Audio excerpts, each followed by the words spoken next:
Hello. Do you really know what impact rated windows are? Well, today I'm going to share with you what goes into an impact window. There's a lot of misinformation out there.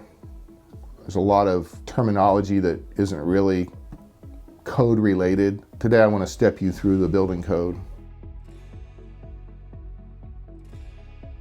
There's actually 5 levels of impact rating. There's a missile level A, which is generally above 30 feet. And that test just requires some 2-gram steel balls being shot at the window at 130 feet a second. Very rarely used. Most manufacturers aren't making a separate missile level A window. Then there's missile level B, which is primarily relates to skylights, which we don't do skylights, so I'm not going to get into that. There's a missile level C, which is the zone we fall into based on our wind speeds in the Pinellas County area.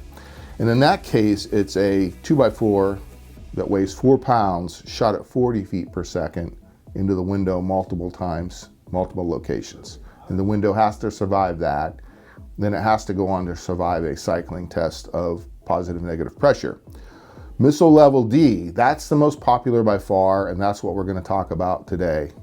There's one more missile level, that's E, and that's reserved for essential facilities. Police stations, fire stations, shelters, hospitals, all fall under missile level E.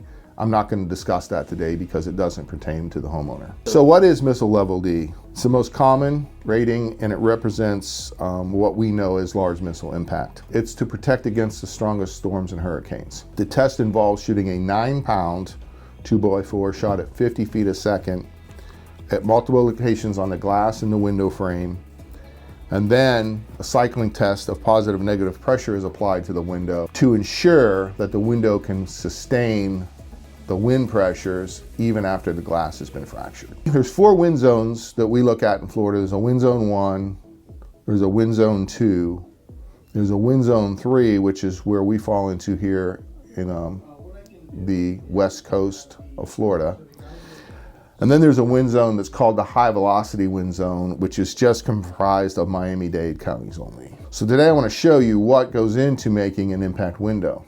The most important part is the laminated glass. As you can see, there's 2 pieces of glass sandwiched with a piece of plastic in between. There's 2 types of plastic. There's an SGP, Century Glass Plus, which is a more rigid plastic. You can see this one is. That's required on larger pieces of glass and larger design pressures. There's also PVB interlayer, which is more flexible, much like your window in your convertible top of your car. That meets most requirements. It's a less expensive interlayer. When we can use that, that's what we use. But when the code calls for SGP, that's what we use. The way this is made up is these 3 pieces are sandwiched together. They're put into a heated vacuum chamber called an autoclave, and they're bonded together with heat. In the actual window application, there's an outboard light, which we call the sacrificial light, and then there's the inboard light, which is the laminated impact glass. The reason we have 2 pieces of glass is so that we can create the airspace required to meet the insulating values in the state of Florida Energy Conservation Code. Again, sacrificial light on the outside. This will break and fall out of the window if it's hit with flying debris. The inside may break. It's not break resistant. It's designed to stay intact and stay in the window even if the glass breaks. That's what the interlayer does for us. It's about keeping your wind out of your home, because as soon as the wind can breach your home, that's when the roofs come off. It creates that positive negative pressure. You have wind blowing in your house, and then you have wind blowing over your roof, and it just sucks the roof off the top of your house.